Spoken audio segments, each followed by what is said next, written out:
core flows. I'd never let anyone else than the people you really want to work on, because it's just the damage to the quality of what you're trying to build can be deadly.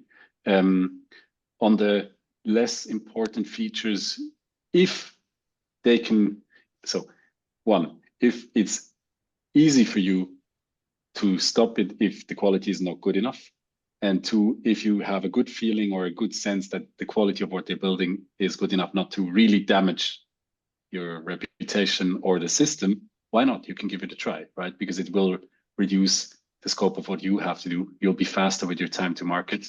So from that perspective, I think that could be viable. Like at Bexio, we've built this marketplace over time, where any client, any company out there can build via the APIs their adjacent solutions to the core Bexio module, and offer it to clients.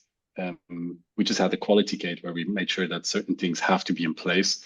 And that helped quite a lot, especially in the niche areas, for certain types of users.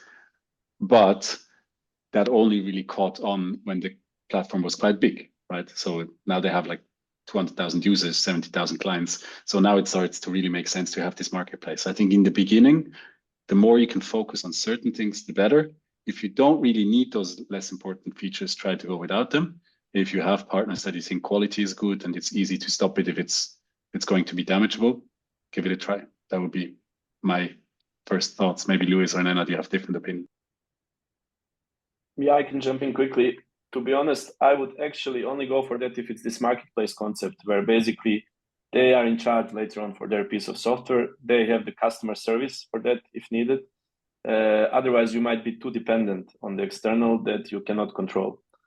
I mean, just one funny example, that was really a long time ago. With Daniel, we integrated with Salesforce, and it was a synchronous integration. And at some point, Salesforce was under DDoS attack, and our system was blocking, basically because it was a synchronous connection with the system. So we couldn't operate. So I think you really have to watch out on the risks there. And maybe just to add one to the previous question about how to test, one good use case that I have, or like showcase, someone that worked at the gaming industry told me that they released a game which had a chat between the players, and they were actually sniffing the chat or looking what the players are talking about the game. And that gave them extremely valuable feedback to actually improve the product. So try to also, in this like kind of gamified way, actually try to collect the feedback from the customers, because that actually is really the honest feedback then, you know.